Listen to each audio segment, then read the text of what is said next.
Grandes artistas. Piero della Francesca. Piero della Francesca ha sido considerado como uno de los misteriosos personajes del arte occidental. Un pintor de imágenes enigmáticas, plasmadas con una precisión matemática y una visión monumental, pero a menudo extrañas, ambiguas e incluso obsesivas. Fue olvidado durante siglos y juzgado después como un precursor de Leonardo, Miguel Ángel y Rafael. Hoy se le considera igual a ellos. Piero della Francesca nació hacia 1413 en una ciudad llamada entonces Borgo San Sepolcro y hoy solo San Sepolcro. Entonces era, como hoy, un floreciente centro comercial entre Umbría y Toscana. Su padre era curtidor y un afortunado comerciante de lanas. El joven Piero estudió matemáticas preparándose para hacer carrera en el comercio.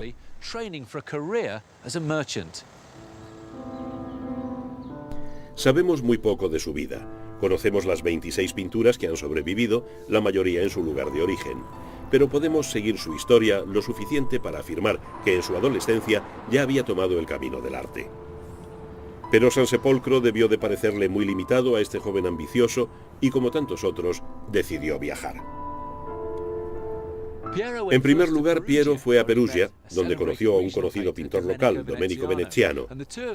Llegaron juntos a Florencia en 1439 para trabajar en la decoración mural de una iglesia hoy destruida. Florencia era entonces la cuna de la cultura. 50 años antes se había producido un renacimiento del clasicismo y en la época de Piero el auge de los estudios y las artes era tan extraordinario que sin duda estimuló al joven artista. Los años siguientes están en blanco para nosotros, pero sabemos que hacia los 30 años Piero volvió a San Sepolcro. Esta fue la primera obra importante de Piero como artista independiente. Sabemos que en 1445 firmó un contrato con una organización, la Compañía, constituida por devotos de Santa María de la Misericordia, y que poseía un oratorio o edificio en las afueras de San Sepolcro dedicado a la atención a los enfermos y a los pobres. Este era el retablo que se encargó para la capilla. La estructura es compleja, porque Piero tuvo que pintarlo sobre el marco de un retablo anterior, y ese marco, sin duda muy elaborado, se ha perdido. Esta reconstrucción muestra todo el trabajo de Piero, los paneles, pero el marco que los unía se perdió. Pero esta obra, el Políptico de la Misericordia, es una unidad. No tanto por el estilo de Piero, que es muy variado, sino por el fondo dorado que da un brillo etéreo y unifica los paneles. Y porque las 5 figuras principales, 4 santos y la Virgen, están situados sobre el mismo escalón de piedra que parece trascender el tiempo y el espacio. El trabajo empezó en 1445 por las 2 figuras de la izquierda. San Sebastián, santo protector contra epidemias y por tanto muy importante para la compañía. San Juan Bautista, retratado de forma radical. La aureola indica santidad, pero la pintó en perspectiva, aunque los años la hayan descolorido. Parece aferrarse a sí mismo con la mirada baja, como concentrándose. Algunos historiadores del arte la consideran como una imagen bastante fanática. Yo creo que es más mística que fanática. Y luego viene la culminación de esta primera fase del trabajo de Piero, el crucificado, elevado respecto a la Virgen, de luto, extendiendo dramáticamente los brazos hacia su hijo, y San Juan Evangelista, que corre con un gesto de entrega hacia su Señor, Maestro y Salvador. Algunos años más tarde, el estilo de Piero se ha tranquilizado. Algunos piensan que la emoción se hace más profunda, y estoy de acuerdo. La pintura se completa con los 2 santos de la derecha. En el extremo derecho está San Bernardino, un santo de Siena, muerto en 1444 y canonizado en 1450. El hecho de que Piero lo pinte con aureola significa que debió crear esta imagen poco después de 1450. Bernardino fue un célebre predicador franciscano que participó en la renovación religiosa de Umbría y Toscana en aquella época. A su izquierda, San Juan Evangelista, autor del cuarto Evangelio, que con su libro nos dirige a la imagen central. La Virgen no es de tamaño natural, pero al mirarla parece una figura gigante por la manera en que sobresale por encima de sus devotos arrodillados a sus pies. Las mujeres a la derecha, los hombres a la izquierda, son las figuras con las que tanto nosotros como los fieles del siglo XV y el XVI nos identificamos. También nos recuerda que el culto a la Virgen era muy corriente en los siglos XIV y XV. Se calcula que más de un tercio de las iglesias construidas en estos siglos fueron consagradas de una manera u otra a la Virgen.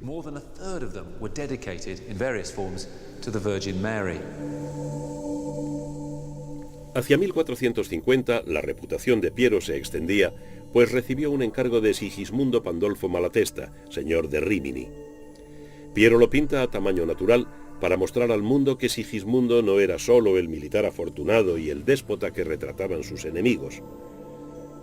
Se arrodilla a los pies de su santo patrón, efectivamente enterrado en la capilla en la que se realizó el fresco. El trabajo de Piero como artista es tratar de darle vida a todo esto. La mayor parte de la obra de Piero está en su ciudad natal. Esta obra se pintó hacia 1455, cuando Piero vivía en San Sepolcro. Formaba parte de un retablo mucho mayor para la iglesia de San Sepolcro, Santa María del Lapieve, donde se celebraban todos los bautizos. En el panel central se representa el bautismo de Cristo. Todos los elementos tradicionales están ahí. Los ancianos creyentes de la ciudad de Jerusalén en segundo plano y los nuevos creyentes desnudándose como Jesucristo ante el Bautista y los tres ángeles. El paisaje es local, el de San Sepolcro y el del Valle de los Nogales. El árbol en primer plano es un nogal. Pero hay dos detalles curiosos en esta pintura. El primero es que Jesús y San Juan parecen estar en el lecho de un río seco. En realidad, Piero ha observado con agudeza el fenómeno óptico del reflejo y el ángulo formado por la luz del sol. Recuerda la leyenda del milagro del bautizo de Jesús en el Jordán, cuando las aguas cambiaron de dirección. El segundo detalle es geométrico. Todos los estudiosos han relacionado la composición en la obra de Piero con el gran matemático Euclides. A simple vista es fácil observar esta línea, un eje central que saliendo de la clave del arco baja a través de la paloma, el Espíritu Santo, y sigue por el agua que gotea sobre la cabeza del Cristo y entre sus manos. Todo surge de esa línea que ocupa el centro de la pintura. Esa idea geométrica será la pauta de muchas de las obras de Piero.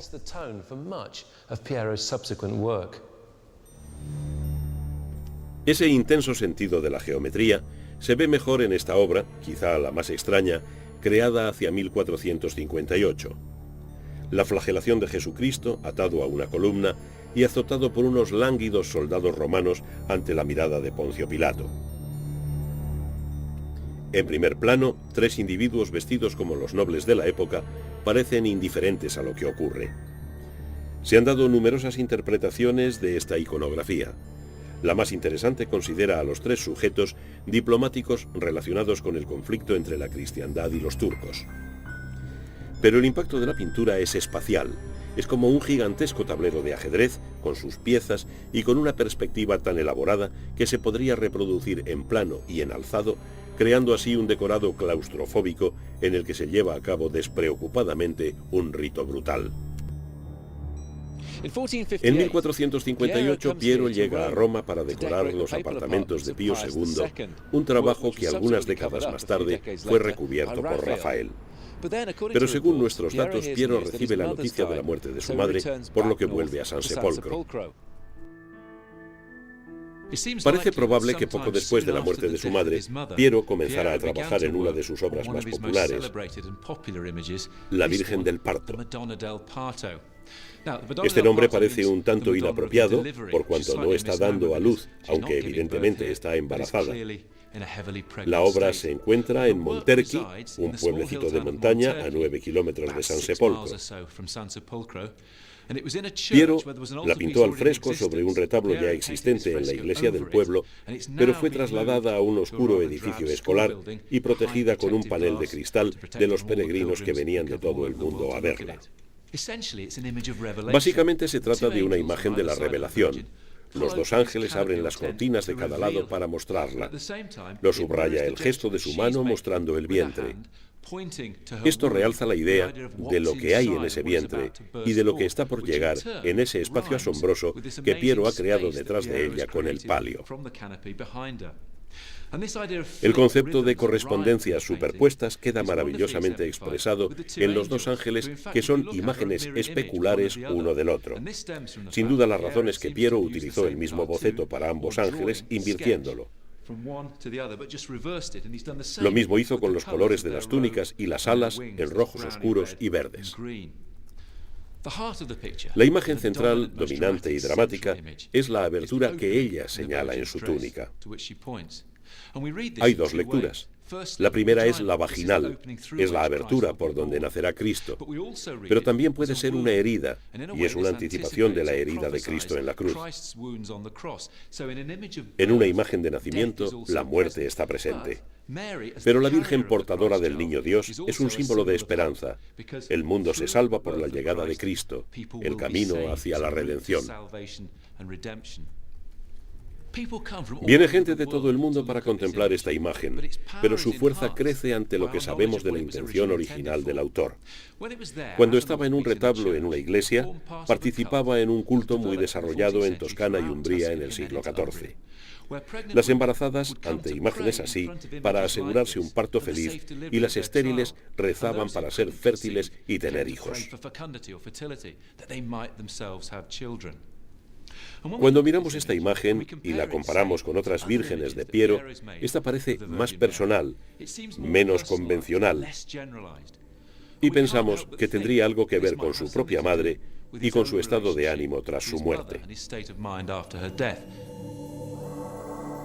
La Virgen del Parto es quizás el cuadro más personal de Piero, pero pronto sería eclipsado por la obra más ambiciosa de su vida. La obra más espectacular de Piero della Francesca está aquí, en la capilla mayor de la iglesia de San Francisco de Arezzo. Comenzó la obra a mediados de los 50 y sabemos que la terminó en 1466. Es una saga épica al fresco que ocupa las paredes con unas 15 grandes escenas sobre la historia de la verdadera cruz. Fue un encargo de unos ricos comerciantes, los Bacci, pero el planteamiento lo decidieron los franciscanos a cargo de la Iglesia. Desde el principio, Piero impuso su originalidad. Quería experimentar, entre otras cosas, con la técnica del fresco. Tradicionalmente se aplicaba al enlucido húmedo y así lo empezó. Pero restauraciones y limpiezas han demostrado que también empleó pinturas al temple y al óleo por encima del fresco ya seco para darle brillo. Por desgracia, estos frescos se restauraron mal en el siglo XIX, se humedecieron y algunas zonas se han borrado. Pero aún queda lo suficiente para apreciar su perfección. La historia de la Vera Cruz es una epopeya del siglo XIII en la que la cruz es instrumento de salvación y el mito cuenta cómo se pierde, se recupera y se devuelve a Jerusalén. Piero nos cuenta todo esto, pero desde el principio muestra su propia y original visión. Empieza por arriba con algo surgido de su imaginación. Vemos a Adán y Eva ya ancianos comentando con sus hijos las consecuencias del pecado original y cómo la salvación solo puede venir por la cruz. A partir de ahí se desarrolla la epopeya de la búsqueda de la cruz mediante una serie de imágenes. Los historiadores dicen que el público de la época lo comprendía todo, pero para mí resulta una experiencia muy compleja. Los ojos van de izquierda a derecha y viceversa, de arriba a abajo y en diagonal. Creo que aquí ha trabajado la inteligencia lógica de un matemático. Lo que me gusta es cómo se organizan estas juxtaposiciones. Las más llamativas son las dos grandes escenas de batalla, en la parte baja, las más cercanas al espectador. Comienzan en el muro más alejado, con una imagen de Constantino, el primer emperador cristiano, derrotando a los infieles que escapan del río y se pierden en la lejanía. Lo único que hace es mostrarles la cruz. En lugar de emplear la fuerza militar, se produce un milagro. En esta pared, enfrente de la poco bélica escena que hemos visto allí, Piero crea uno de los cuadros de batalla más extraordinarios del arte italiano. Cada vez que se mira, revela diferentes motivos y facetas. Para empezar, parece que Piero ha pintado 7 u 8 filas de soldados en profundidad. Podría decirse que sobran 3 o 4 filas, pero él quiso transmitir la imagen del caos. En la pintura hay unas imágenes extraordinarias, expresiones de temor, de furia, de humildad, extraños detalles como el de las piernas de la esquina izquierda dobladas sobre una cabeza cortada. Es una de esas obras que parecen al mismo tiempo intensamente personales y universales. Sabemos que Piero pudo ser testigo de la batalla de Anghiari en 1440 entre milaneses y florentinos. Y sabemos que en 1453 el pueblo de San Sepolcro le entregó una ballesta por si tenía que participar en una batalla contra los napolitanos. Esta sensación de claustrofobia y de tumulto puede ser el resultado de una experiencia directa. La auténtica importancia de esta obra, aparte de su ambición, su tamaño, su agitación y su virtuosismo, es que sitúa a Piero della Francesca en la vanguardia del arte italiano y occidental, varios siglos antes de ser apreciado como un genio. Por lo que sabemos, Piero fue soltero y sin hijos. Es un tópico, pero se diría que estaba casado con su arte.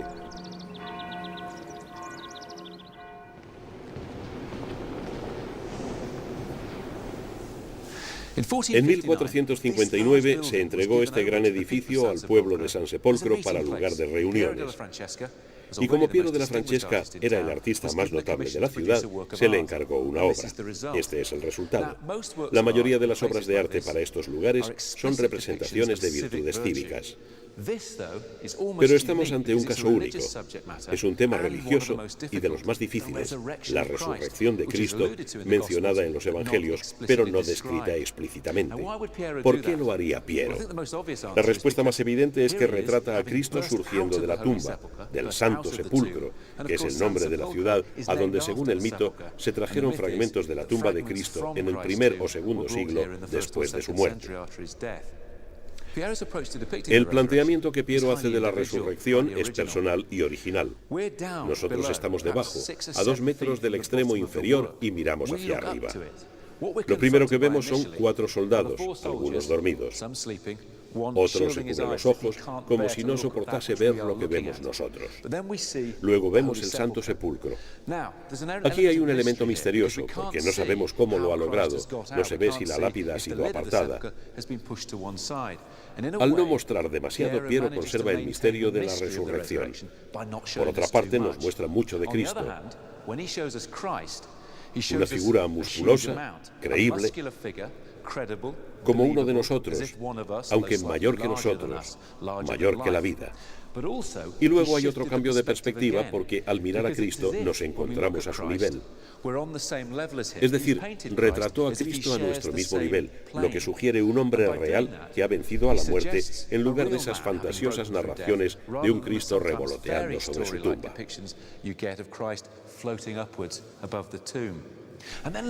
Y fíjense en sus ojos. Creo que son lo más extraordinario de esta pintura. Nos miran con una mirada hipnótica. No es la imagen de un dulce salvador, es la cara de alguien que ha pasado 3 días en tinieblas, luchando con la muerte, a quien ha logrado vencer. Por eso sostiene el estandarte con la cruz, símbolo de su triunfo sobre la muerte. A la izquierda vemos árboles sin hojas, mientras que a la derecha son frondosos. A un lado un camino llano y al otro uno más empinado. Es una pintura moral. Hay que elegir entre el camino fácil, que no lleva a ningún lugar, y el camino del esfuerzo, que lleva a la virtud. Creo que esta es la razón de que la pintura se instalara aquí, porque en la sala de al lado se celebraban reuniones y juicios.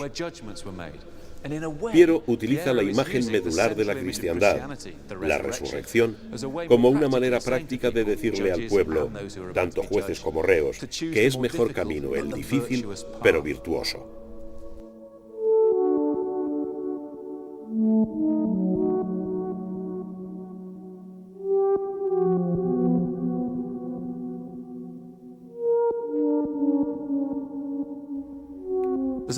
Esta pintura tiene un bonito epílogo. Se cree que el soldado recostado contra la tumba con los ojos cerrados puede ser el propio Piero, un autorretrato. Nunca lo sabremos, pero creo que es interesante, porque la mayoría de los artistas se retratan con los ojos abiertos, mirando cómo contemplamos su obra. Pero Piero, uno de los personajes más enigmáticos y misteriosos del arte occidental, se retrató con los ojos cerrados. Es irónico pensar que esto es lo más cerca que podemos estar de él.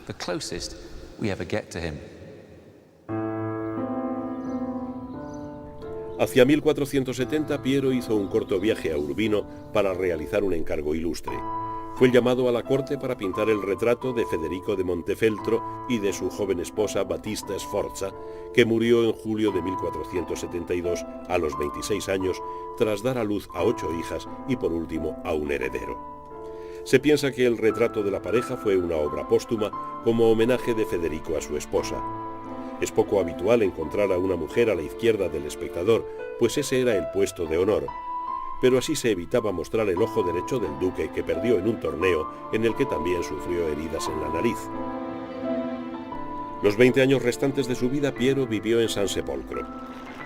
A mediados de los 70, empezó a escribir un tratado de perspectiva. A su muerte, esto le dio más fama que sus pinturas. El trabajo de Piero analizaba las proporciones del cuerpo humano, lo que formaba parte del programa general de estudios del Renacimiento, que veía al hombre como medida de todas las cosas. Pero Piero no era solo un estudioso de fórmulas matemáticas. Su obra demuestra que la verdadera medida es la imaginación humana. Habiendo dedicado su vida a pintar cuadros para otros, Piero terminó su carrera trabajando para su mausoleo familiar. Esta obra, limpiada de una manera tan ruda en el pasado que la superficie quedó dañada, es una natividad. Se ven los pastores en segundo plano y un coro angélico tocando y cantando ante el niño Dios, acostado sobre el manto de su madre. Es una imagen extraña e inconexa, pero alegre, como si Piero se hubiera despojado de sus sombras habituales para una gran celebración, y transportando de nuevo una escena sacra en Tierra Santa a las afueras de San Sepolcro. Piero murió en 1492 y su fama disminuyó rápidamente, en parte porque los grandes genios del Renacimiento hacían su aparición y en parte por encontrarse su obra en lugares tan escondidos. Pero 400 años después su fama floreció. Cézanne y Picasso lo aclamaron. Hoy miles de personas peregrinan hacia Italia en su busca, pero sigue siendo el más enigmático de los grandes artistas.